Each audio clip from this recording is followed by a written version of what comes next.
O termo mitologia vem das palavras gregas mythos, história do povo, e logos, que significa palavra, e assim é definido como a história falada, mais tarde escrita, de uma cultura. Os estudiosos modernos dividiram os mitos em diferentes tipos, que servem a muitos propósitos culturais diferentes. Os mitos servem para explicar a origem do mundo, como vários aspectos desse mundo operam e por quê, o significado do sofrimento e da morte, e sempre servem para reforçar os valores culturais. Seja bem-vindo ao universo mitológico! Se você quer receber mais vídeos como esse, já se inscreve no canal, ative as notificações e já deixa o seu like. No centro dessas histórias estão os personagens sobrenaturais, deuses, heróis, demônios, espíritos, cujo objetivo é transmitir a mensagem.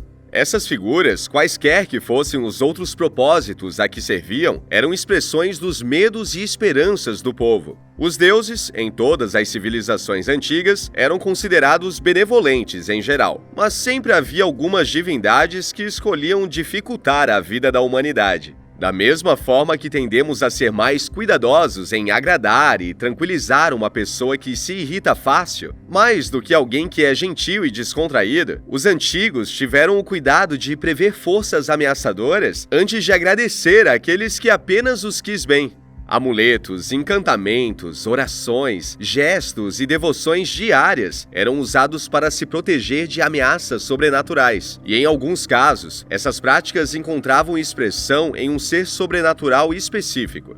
A lista a seguir vem de culturas ao redor do mundo, e as figuras são escolhidas como representativas dos tipos. Existem milhares dessas figuras da mitologia mundial, e todas têm suas próprias características individuais e funções particulares na cultura que lhes deu origem. Alguns deles são divindades, mas a maioria são entidades sobrenaturais dotadas de poderes menores que os deuses, mas muito maiores que as habilidades humanas. A forma subjacente de todas as criaturas significa mudança, transformação, que é tão inevitável quanto a resistência humana a ela. Os seres humanos obtêm conforto do conhecido e familiar e tendem a recuar ou resistir ativamente às ameaças percebidas à sua norma estabelecida. Ao mesmo tempo, há desafios óbvios na vida que o senso comum dita que se deve tentar evitar, como a morte, a doença e a perda. E esses números representavam essas ameaças e a esperança de evitá-las.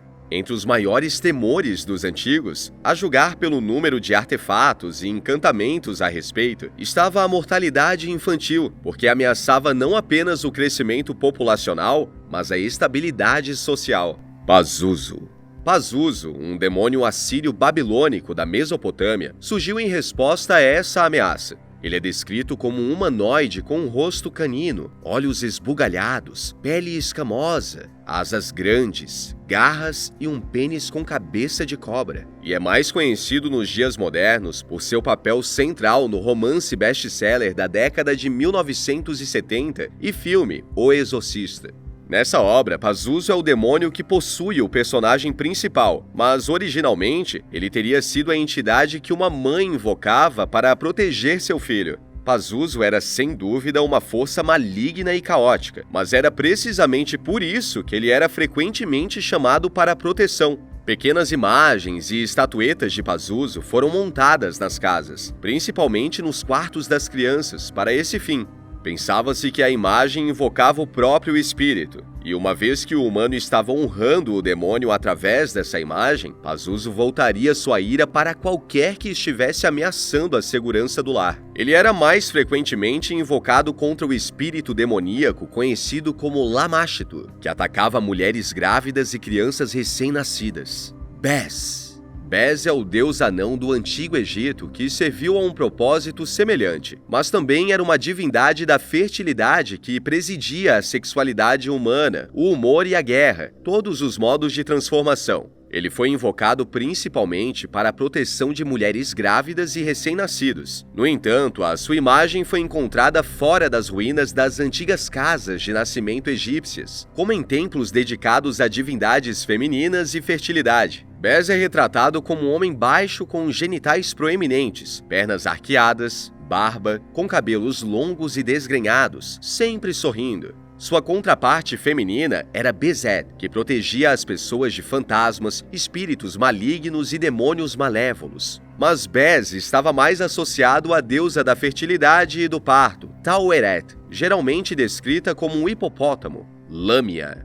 A mitologia grega inclui uma série de histórias sobre os casos extraconjugais de Zeus, e a história de Lâmia está entre elas. Lâmia foi uma das amantes de Zeus, e quando sua esposa Hera descobriu, amaldiçoou a mulher com insônia para que ela nunca tivesse descanso e colocou nela uma fome voraz de filhos. Embora não pareça ter havido originalmente nenhuma conexão entre o comportamento de uma criança e a ameaça de Lâmia, essa veio a ser sua característica mais comum, já que os pais, até mesmo na Idade Média, usavam a ameaça de Lâmia para assustar seus filhos. Lâmia foi considerada uma impousa, transformadora de forma, pelo menos no século I d.C., e vista como uma sedutora de jovens, com quem ela se banqueteia como a súcubos, com quem está associada, lêmures. Os lêmures de Roma eram os mortos inquietos ou raivosos que precisavam ser acalmados por meio de um festival, conhecido como Lemúria, que acontecia nos dias 9, 11 e 13 de maio. Este ritual se desenvolveu a partir de um par de observâncias realizadas no início do ano: Parentalia, que homenageava os espíritos dos ancestrais, e Feralia, que homenageava os espíritos dos entes queridos. Os mortos podiam retornar para assombrar e incomodar os vivos por várias razões, mas principalmente por causa de ritos funerários impróprios, incluindo ignorar seus desejos expressos em testamentos. Os lêmures atrapalhavam vidas, vagando pelas ruas e causando todos os tipos de problemas. O Festival de Lemúria é um precursor dos festivais modernos que homenageiam os mortos, como o Dia dos Mortos no México, o Dia das Bruxas, o Dia da Varredura de Tumbas e o Festival dos Fantasmas da China. Nian. O caos causado pelos lêmures foi o resultado de falhas humanas de um tipo ou de outro em rituais mortuários. Mas o Nian da China desceu sobre uma população simplesmente porque essa era sua natureza. O Nian era um pássaro gigante que vivia no fundo do mar ou no alto das montanhas, e descia sobre aldeias na época crucial do Ano Novo para devastar plantações e devorar pessoas e gado. O Nian era maior do que qualquer outro ser vivo na Terra, com rosto de leão, cabeça com chifres e dentes afiados e salientes. Favorecia homens, animais grandes e grãos, mas gostava especialmente de devorar crianças e destruir aldeias. Não havia chance de matar o pássaro, pois era imortal, mas podia ser expulso por ruídos altos e se ofendia com a cor vermelha. É por isso que o Ano Novo Chinês é marcado por tambores, fogos de artifício, bombinhas e desfiles. Pássaro Uma. O pássaro Uma da Pérsia é exatamente o oposto do Nian, pois, se visto, mesmo que brevemente, traz bênçãos para a vida. O Uma nasce voando e nunca para na terra, voando eternamente nas alturas mais altas do céu. Seu propósito subjacente parece ter sido inicialmente explicar a fortuna, pois se pensava que, mesmo que não se pudesse vê-lo, se a sombra do pássaro Uma caísse sobre uma pessoa, ela seria abençoada. Por outro lado, se alguém tentasse pegar ou mesmo matar o pássaro, morreria logo depois e sofreria infortúnios antes. A fuga do Uma ligou aos céus mais altos e, portanto, à divindade, e com o tempo passou a ser associado à realeza. Imagens do Uma podem ser vistas nas ruínas de Persépolis e outros locais persas antigos, onde se assemelha à figura mitológica posterior do grifo. Seu aspecto transformador é ainda mais sintetizado em sua associação com a fênix, que ressurge de suas próprias cinzas de destruição, pois acredita-se que o Uma contenha tanto macho quanto fêmea e dê à luz a si mesmo em voo. Brahmari. A deusa indiana Brahmari é uma encarnação do poder cósmico conhecido como Shakti. Ela surgiu em resposta a uma crise que só ela poderia resolver. O demônio Aranazura enganou o grande deus Brahma para lhe dar uma dispensa especial, pela qual Aranazura não poderia ser ferido ou morto por qualquer coisa com 2 ou 4 pernas. Uma vez que ele teve essa promessa, ele atacou as casas dos deuses e os expulsou, jogando o universo no caos. Uma grande batalha entre os demônios de Aranazura e os deuses se seguiu, mas não havia como derrotar o demônio e os deuses foram expulsos, até que a deusa da fertilidade e do amor, Parvati, convocou todos os insetos da terra para ela, abelhas, moscas, mosquitos, vespas e todas as outras, e encarnou a energia Shakti como a deusa Brahmari, que destruiu o exército demoníaco e, com seus insetos de 6 patas, foi capaz de matar Aranasura. Os deuses poderiam então voltar para suas casas e a ordem foi restaurada.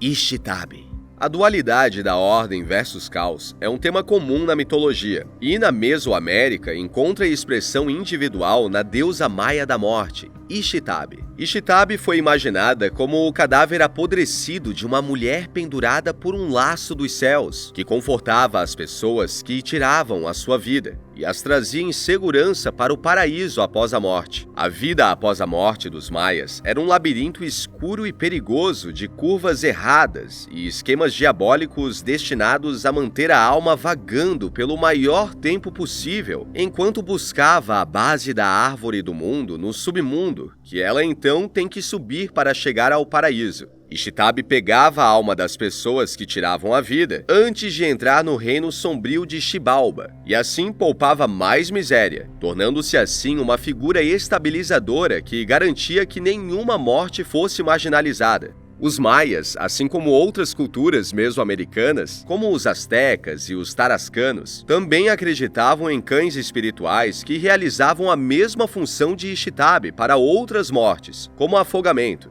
Manananggal. O Manananggal das Filipinas é um tipo de entidade completamente diferente, que vive do caos e da carnificina. Vampira, quase sempre do sexo feminino, ela é retratada como um ser aterrorizante com grandes asas, que anda na terra até avistar sua presa, e depois desprender o torso das pernas para voar rapidamente e atacar. As pernas permanecem no lugar até que ela drene o sangue de sua vítima e a dilacere. Seu nome, de fato, significa remover ou separar, o que se refere a essa habilidade, mas, figurativamente, poderia ser aplicado aos seus ataques selvagens à sua presa.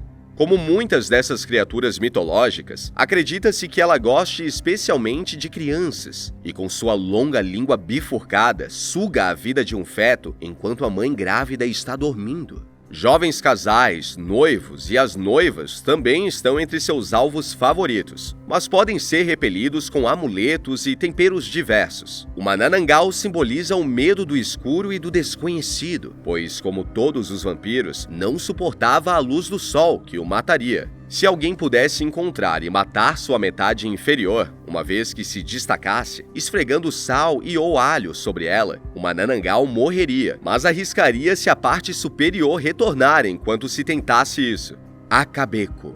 O Akabeko do Japão, por outro lado, é exatamente o que parece ser: uma vaca. Segundo a lenda, havia uma vaca chamada Akabeko no distrito de Aizu, no Japão, que se dedicou aos trabalhadores que construíam um templo budista no século 9 d.C. Se acreditava que a vaca se consagrou a Buda e, dependendo da versão da lenda, ou se transformou em pedra para se tornar parte do edifício, ou simplesmente viveu uma vida longa e próspera no terreno do templo. A vaca se transformou em uma entidade sobrenatural no século 16 d.C., quando sua vida exemplar e dedicação ao Buda levaram o senhor no poder, Toyotomi Hideyoshi, ordenar para que seus principais artesãos fizessem pequenos brinquedos de Akabeko para as crianças da região. Quando uma epidemia de varíola eclodiu, as crianças que tinham os brinquedos Akabeko foram misteriosamente poupadas. As pessoas acreditavam que o brinquedo possuía um tipo de cura ou proteção do Akabeko original. Esses brinquedos ainda são fabricados no Japão nos dias atuais e ainda são considerados tão potentes quanto a proteção. O significado de Akabeko tipifica o de todas as criaturas mitológicas, pois foi uma resposta a uma ameaça direta à saúde, segurança e proteção. No caso do Akabeko, a história de origem é bem conhecida, mas com a maioria das entidades mitológicas não é. Mesmo assim, algum evento ou confluência de circunstâncias deve ter dado origem a cada uma das figuras apresentadas e a milhares de outras em todo o mundo. Estudiosos especulam que o famoso Minotauro da mitologia grega, por exemplo, foi criado por uma combinação de medo ateniense e suspeita dos minoanos de Creta e o esporte cretense de salto em touro, durante o qual o atleta e o touro pareciam se tornar um único ser. Acredita-se que o basilisco europeu tenha se originado em resposta ao medo de cobras venenosas e como alguém congelou ao ver uma. O que achou dessas criaturas? Acredita em um desses mitos? Comente aqui nos comentários. Se gostou do vídeo, deixa seu like, não se esqueça de se inscrever no canal e até a próxima!